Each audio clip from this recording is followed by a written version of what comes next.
বাংলাদেশের উপ হাইকমিশনে কেন আঘাত করা হলো এবং এর জবাবটা কেমন হওয়া উচিত?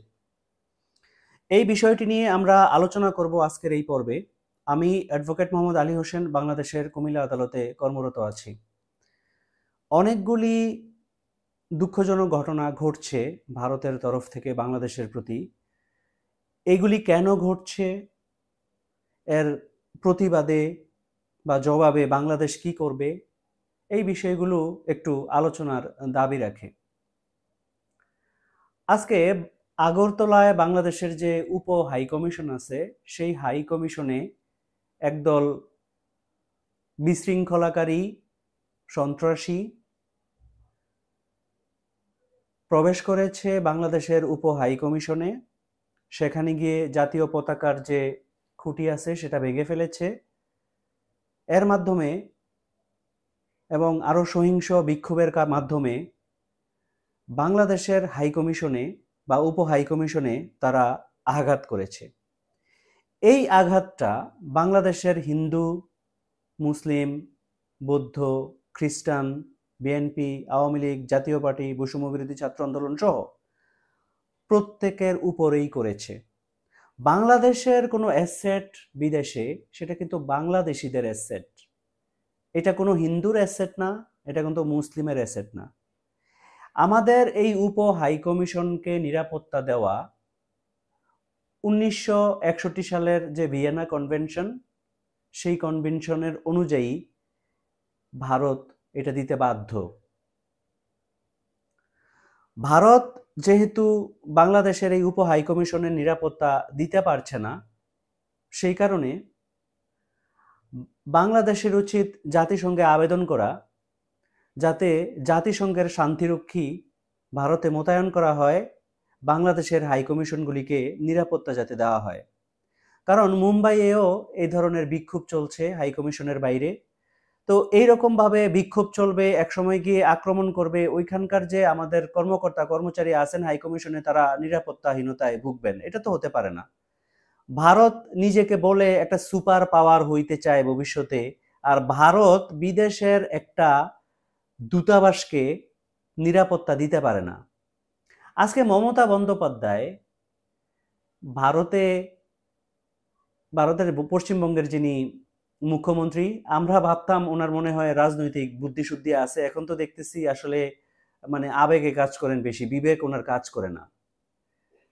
উনি বললেন যে বাংলাদেশে হিন্দুদেরকে রক্ষা করার জন্য নাকি জাতিসংঘের শান্তিরক্ষী নিয়োগ করা দরকার। মানে রিয়েলি, মানে উনি কি আসলে মানে মানে লস্ট হার মাইন্ড, মানে কিছু ঠিক বোঝা যাচ্ছে না। আমি আজকেই কুমিল্লার চান্দিনা উপজেলায় আমার গ্রামের বাড়িতে গেলাম। হিন্দুদের মন্দির ভাঙ্গা হচ্ছে, হিন্দুদের বাড়ি ঘরে আগুন দেওয়া হচ্ছে, এই ধরনের কথা যে কতটা হাস্যকর, মানে যারা বাংলাদেশের নাগরিক, যারা বাংলাদেশে বসবাস করেন তারা জানেন। আওয়ামী লীগের সাথে সংশ্লিষ্টতার কারণে, যেহেতু আওয়ামী লীগ বিগত বছরগুলিতে লুটপাট করেছে, সন্ত্রাসী কাজ করেছে, মাফিয়ার কাজ করেছে এবং এখন একতন্ত্র ফেসিবাদ কায়েম করেছে, আওয়ামী লীগের রাজনীতিতে যে হিন্দুগুলি জড়িত তারা তো কিছুটা হুমকি দামকি আক্রমণের শিকার হবেন, এটা খুবই স্বাভাবিক ছিল, তাই হয়েছে কিছু কিছু। কিন্তু এটা তো মুসলিমদের ক্ষেত্রেও হয়েছে যারা আওয়ামী লীগ করেছেন। এটা তো এখানে তো হিন্দু মুসলিম কোনো বিষয় না, এটা হচ্ছে যারা আওয়ামী লীগের সাথে জড়িত ছিলেন তারা কিছু সমস্যায় পড়বেন, এটা খুবই স্বাভাবিক। কিন্তু মমতা বন্দ্যোপাধ্যায়ের মতো মানে এইরকম মানে একজন মানে অভিজ্ঞ রাজনীতিবিদ মানে কেমন করে আসলে এই ধরনের মানে কথা বলতে পারেন, মানে সেজন্য আমার মনে হইলো মানে have does she lost her mind. মানে মানে কি আসলে উনি কি বললেন, আসলে ওনার কথাটার কোনো মানে আগা মাথা কিছুই পাওয়া গেল না। আসলে এই ঘটনাগুলি কেন ঘটতেছে, বাংলাদেশ কেমন করে তার জবাবটা দিতে পারে? ঘটতেছে কিছু কারণে, খুব বেশি কারণ না। প্রথম কারণটা হচ্ছে, এই কারণটা বলার আগে চলুন একটু আপনাদেরকে একটা গল্প বলা যাক।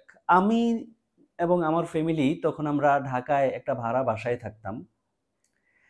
সেই বাসায় আমরা শান্তিপূর্ণভাবেই থাকতাম। আমাদের একটা প্রতিবেশী ছিল। প্রতিবেশীটার সাথে প্রতিবেশী পরিবারের সাথে আমাদের খুবই খুবই সুসম্পর্ক ছিল। সেই বাসায় একটা কাজের মহিলা ছিল। সেই কাজের মহিলা একদিন আমাদের বাসায় চলে আসে এবং আমাদের বাসায় আশ্রয় নেয়। ততদিনে আমরা আর এক বাসায় থাকতাম না, সম্পর্কটা ভালো, ততদিনে আমরা অন্য একটা বাসায় থাকতাম। কিন্তু যারা আমাদের প্রতিবেশী ছিলেন, সেই প্রতিবেশীর কাজের মহিলাটা আমাদের বাসায় এসে আমার মায়ের কাছে আশ্রয় নেয়। ঘটনাটা কি? ঘটনাটা হলো ওই কাজের মহিলা ওই বাড়িতে প্রচণ্ড নিরাপত্তাহীনতায় ভুগতেন, অনেক কষ্টে ছিলেন। কোনো সমস্যা ছিল ওই বাসায় থাকতে, সে নিরাপদ বোধ করছিল না, তাই সে আমাদের বাসায় আশ্রয় নিয়েছিল। তো এইরকম ক্ষেত্রে তো একটা মানুষ যখন আশ্রয় নেয়, এরকম ক্ষেত্রে আশ্রয় দিতে হয়। আমরাও আশ্রয় দিয়েছিলাম। যেহেতু ওই পরিবারটার সাথে আমাদের খুবই সুসম্পর্ক ছিল, খুবই আন্তরিকতা ছিল, তাদের বাসায় আমরা যেতাম, তারা আমাদের বাসায় আসতো বিভিন্ন সময়ে। খুবই, খুবই আন্তরিক সম্পর্ক ছিল। তো তারা আমাদের কাছে বলতে পারতো যে, "আমাদের কাজের মহিলাটা আপনাদের এখানে চলে গেছে। আপনারা তাকে বুঝিয়ে শুনিয়ে আমাদেরকে ফেরত দেন।" এইটা না করে তারা তাদের মাসল পাওয়ার দেখানো শুরু করলেন। তারা কি করলেন? তাদের আত্মীয়স্বজন আরো কিছু লোক, আ মানে এলাকার তখনকার সময়ে যারা রাজনীতি করত, এই ধরনের কিছু ছেলেপেলে, এর মধ্যে আমারও পরিচিত কিছু ছেলেপেলে ছিল। তারা আমার বাসায় আসলো, আইসা বলল যে, "আমাকে ওই ভাই পাঠাইছেন। উনি বলছেন যে উনাদের কাজের মহিলাটা আপনাদের বাসায় চলে আসছে। ওকে ফিরাইয়া দেন। না হয় কিন্তু উনি তো রাজনৈতিকভাবে খুব প্রভাবশালী। উনি এটা করবে, সেটা করবে।" আমরা তো আকাশ থেকে পড়লাম। যাদের সাথে আমাদের এত সুসম্পর্ক, তারা আমাদের কাছে বলতে পারতো, "কাজের মহিলাটাকে আমরা একটু মারধর করছি বা কোনো একটা অপরাধ করছি, আপনারা ফেরত দেন।" আমরা মেয়েটাকে বুঝিয়ে শুনিয়ে চেষ্টা করতাম ফেরত দিতে। কিন্তু এই সামান্য ঘটনায় যে তারা তাদের মাসল পাওয়ার ইউজ করবেন, মানে তারা যে ওই লেভেলে চিন্তা ভাবনা করবেন, মানে আমরা খুবই কষ্ট পেয়েছিলাম, খুবই দুঃখ পেয়েছিলাম। এবং এটা গভীরভাবে আমাকে ভাবতে বাধ্য করেছিল যে কেন একটা ভালো প্রতিবেশী, আমাদের আগের এক্স প্রতিবেশী, কেন তারা এই ঘটনাটা ঘটাইলেন?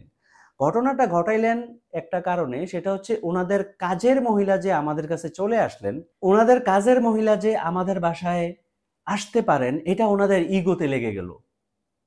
ওনাদের যে পাওয়ার গেম, ওনাদের যে পাওয়ার আছে, ওনাদের পাওয়ারের বাইরে ওনাদের কাজের মেয়েটা চলে গেল, এটা ওনাদের সহ্য হচ্ছিল না, ওনাদের ইগোতে লেগে গেছে। এবং সেই কারণে এই কাজের মহিলাটাকে নিয়ে যাওয়া তাদের বাসায়, সেটা তাদের কাছে একটা বিরাট একটা আহ, ক্ষমতা দেখানো এবং বিরাট ইজ্জত কা সওয়াল হয়ে গেল। এই ঘটনাটার সাথে বাংলাদেশের এই ভারতের যে বর্তমান সমস্যাটা, এটা চাইলে আপনি মিলাইতে পারেন। বাংলাদেশ গত 15 বছরে ভারতের স্লেভ ছিল, বা তারও আগেও হয়তো কিছু বছর ছিল। এই স্লেভ কান্ট্রিটার নেতৃত্ব দিতেন শেখ হাসিনা। এই যে স্লেভ একটা বাংলাদেশ, সে হঠাৎ করে স্বাধীনতার কথা বলে, হঠাৎ করে ভারত বিরোধী কথা বলে, সে বিভিন্ন ইস্যুতে আন্তর্জাতিক সম্পর্ক তৈরি করার চেষ্টা করে, সে সার্কের পুনরুজ্জীবনের কথা বলে, সে আমেরিকার সাথে বন্ধুত্ব পাতায়। অথচ এতদিন ভারতের মাধ্যমে বাংলাদেশ আমেরিকানদের সাথে সম্পর্ক রাখতো, এখন বাংলাদেশ সরাসরি আমেরিকান সরকারের সাথে সম্পর্ক রেখে সারা পৃথিবীতে সম্পর্ক রেখে একটা সভরেন কান্ট্রি হয়ে যাচ্ছে, একটা উন্নত দেশ হয়ে যাচ্ছে। উন্নত হোক আর না হোক, তারা আমাদের স্লেভ কেন থাকবে না? আমাদের কন্ট্রোলে কেন থাকবে না? আমাদের পাওয়ারে কেন থাকবে না? সে তো আমার কাজের মহিলা, সে তো আমাদের স্লেভ। এইটা একটা অত্যন্ত অত্যন্ত বড় কারণ, যেই কারণে ভারত এই কাজগুলি করতেছে। তাহলে আপনি বলতে পারেন, এখন সাধারণ যে মানুষগুলি, সাধারণ বিক্ষোভকারীগুলি, যারা বাংলাদেশের ফেনী সীমান্ত, বাংলাদেশের আরো অন্যান্য সীমান্ত, এই যে বিভিন্ন জায়গায় মবগিরি করে বেড়াইতেছে, ভারতে হাই কমিশন ঘেরাও করে ফেলে, এই করে ফেলে, সেই করে ফেলে, এটা তারা কেন করতেছে? এখন কথা হচ্ছে, কেউ ভাই খায়ান আছে, কেউ ছাগলের 3 নাম্বার বাচ্চার মতো না খায়ান আছে। কিছু কিছু নেতাকর্মী আছে যারা বুঝে বিষয়টা যা করতেছে, যেই ব্লেমগুলি বাংলাদেশকে দিতেছে এটা মিথ্যা, এরপরেও এরা জনগণকে মোবিলাইজ করতেছে। আর কিছু কিছু ভাই ওই যে আছে না, ছাগলের 3 নাম্বার বাচ্চা না খায়ান আছে, নেতা বলছে মিছিল করো, মিটিং করো, করতেছে। কেন করতেছে, কি করতেছে কিছুই জানে না, দেমাগ নাই তো, জানবে কিভাবে? দেমাগ থাকলেই না একটা বিষয় জানবে। আরে ভাই, বাংলাদেশে গত 15 বছর বা গত 50 বছরে কত আলেম জেলে গেছে, কত আলেম দণ্ড পাইছে। এখন কি সৌদি আরব আইসা মানে বাংলাদেশকে দখল করে ফেলবে? যে আলেমদেরকে কেন বিচার করা হচ্ছে, আলেমদেরকে কেন জেলে নেওয়া হচ্ছে, কেন জামিন দেওয়া হচ্ছে না? তাহলে ভারত কি করতেছে? একজন চিন্ময়, এরকম কত চিন্ময় কত জায়গায় কত চিপা চাপায় পড়ে রয়েছে, একজন চিন্ময় গ্রেফতার হয়েছে, জামিন পাচ্ছে না। এটার জন্য তো পুরা ভারত তোলপাড় হয়ে যাচ্ছে। মমতা ব্যানার্জি, কংগ্রেস, বিজেপি, মানে কি ঐক্যমত্য! আফসোস, বাংলাদেশের রাজনৈতিক পার্টিগুলির মধ্যে সেই ঐক্যমত্য নাই। আমরা তো আমাদের পায়ে কুড়াল মারি, আমরা বিদেশি প্রভু খুঁজি, প্রভুদের পায়ে লুটিয়ে পড়ি। আমরা দেশে আকাম কুকাম করে বিদেশে গিয়ে আশ্রয় নেই এবং তাদের মাধ্যমে এই দেশটাকে তাদের পদতলে নিয়ে যেতে চাই, তারপরে একজন স্লেভ হিসাবে সেই দেশের নেতৃত্ব দিতে চাই। এই ধরনের লোক তো বাংলাদেশে আছে। না হয় এই অবস্থা কিভাবে হয়? যেই ইস্যুতে ভারতের প্রতিটা দল একমত, সেই ইস্যুতে বাংলাদেশ কেন ডিভাইডেড? আজকে একজন চিন্ময় গ্রেফতার হয়েছে, এরকম শত চিন্ময় অপরাধ করলে গ্রেফতার হবে। হতেই পারে, এটা বাংলাদেশের আইন মোতাবেক কেউ অপরাধ করলে গ্রেফতার হবে। বাংলাদেশের প্রচলিত আইনে বিচার আচার হবে, ইনোসেন্ট হলে মানে তাকে ছেড়ে দেওয়া হবে। এখন এই রকম একটা ব্যক্তিকে নিয়ে এই যে ঘটনাগুলি ঘটানো হচ্ছে কেন, কিভাবে সম্ভব হচ্ছে? ভারতের কিছু মিডিয়া, যে মিডিয়াগুলি এত লাফাইতেছে, ওই যে রিপাবলিক বাংলাদেশ, তার ক্লাস একটা পোর্টাল, যা করতেছে, বা অন্যান্য বড় বড় মিডিয়া হাউসগুলি আনন্দবাজার থেকে শুরু করে যা করতেছে, এগুলির পেছনে কারণটা কি? দুইটা কারণ। এক হচ্ছে ভারতের যে সরকার, সেই সরকার তাদেরকে এক ধরনের উস্কানি দিচ্ছে, বা তাদেরকে ব্ল্যাঙ্ক চেক দিয়ে রেখেছে যে বাংলাদেশ ইস্যুতে অন্তত যা খুশি তা বলেন। আর গত প্রত্যেকটা বছরে প্রায় 16-17 বিলিয়ন ডলার, যেগুলি বাংলাদেশ থেকে যেতে যেতে বাংলাদেশ একটা ছিবড়ে কান্ট্রি হয়ে যাচ্ছে, সেই দেশের টাকাগুলি কি করা হবে? এই টাকাগুলি কিছু, আমার ধারণা, এই মিডিয়া হাউসগুলির পিছনে, ভারতের রাজনীতিবিদদের পিছনে কিছু টাকা পয়সা ব্যয় হচ্ছে। না হয় এইভাবে পাগল হয়ে যাওয়ার তো কথা না। সবার মনে হচ্ছে মানে মাথা নষ্ট হয়ে গেছে ভারতের রাজনীতিবিদ, ভারতের এই যে সংবাদপত্রগুলির। কারণটা কি? কিছু আছে ওই যে স্লেভ না বানাইতে পারার খুব কষ্ট, দুঃখ, যন্ত্রণা। কিছু আছে নগদ টাকার মানে যে মানে পয়সা ফেকো তামাশা দেখো, একটা কথা আছে না? মানে ওই পয়সা ফেকার মানে দেওয়ার পরে যে তামাশা, এই তামাশাটা আমরা এখন দেখতে পাচ্ছি। বাংলাদেশ এই ইস্যুতে কি করতে পারে? বাংলাদেশ যেটা করতে পারে সেটা হচ্ছে, ভারতের এই দুঃখ প্রকাশ যথেষ্ট না। বাংলাদেশ বলতে পারে যে আপনারা আনুষ্ঠানিকভাবে আমাদের কাছে ক্ষমা প্রার্থনা করেন, এবং যে অপরাধ করছেন, যারা যারা অপরাধী তাদের বিচার করেন। আমরা বিচার দেখতে চাই। যদি যথাযথ সময়ের মধ্যে বিচার না করতে পারে, একটা টাইম লিমিট বেঁধে দিবে, 1 মাস 2 মাস 3 মাস, এর মধ্যে বিচার করতে না পারে, বাংলাদেশের উচিত ইন্টারন্যাশনাল ক্রিমিনাল কোর্টে যাওয়া এবং ভারত যে ব্যর্থ হয়েছে সেই বিষয়টা তুলে ধরা, ভারতের বিরুদ্ধে একটা মামলা রুজু করা আন্তর্জাতিক আদালতে। আরেকটা কাজ বাংলাদেশ করতে পারে, সেটা হচ্ছে, মনে হচ্ছে বাংলাদেশের মিডিয়া হাউসগুলো বা বাংলাদেশের যে সরকারের যে media cell, it's not good enough. এটাকে আরো আধুনিক করা দরকার। আরো লোকবল, আরো গবেষণা সেল, এবং যেখানে যেখানে যেমন করে প্রতিবাদ করা দরকার, যেখানে যেখানে এই বিষয়গুলি পৌঁছে দেওয়া দরকার, সেখানে এগুলি পৌঁছে দেওয়া। আর বাংলাদেশের জনগণ কি করতে পারে? বাংলাদেশের জনগণ যেটা করতে পারে সেটা হচ্ছে, বাংলাদেশে যে হিন্দুরা নির্যাতিত হচ্ছে না, দুই একটা বিচ্ছিন্ন ঘটনা ছাড়া, সেই ইস্যুটাতে একমত থাকতে পারে। নিজের পায়ে নিজের কুড়াল না মেরে জাতীয় ইস্যুতে দেশের ভালোর জন্য ঐক্যমত্যে আসতে পারে। এই বিষয়গুলোতে রাজনৈতিক দলগুলির বিচক্ষণতা কাম্য।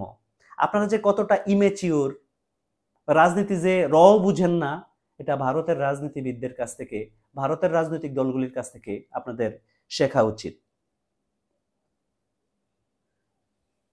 বন্ধুরা, এই ছিল আজকের আলোচনা।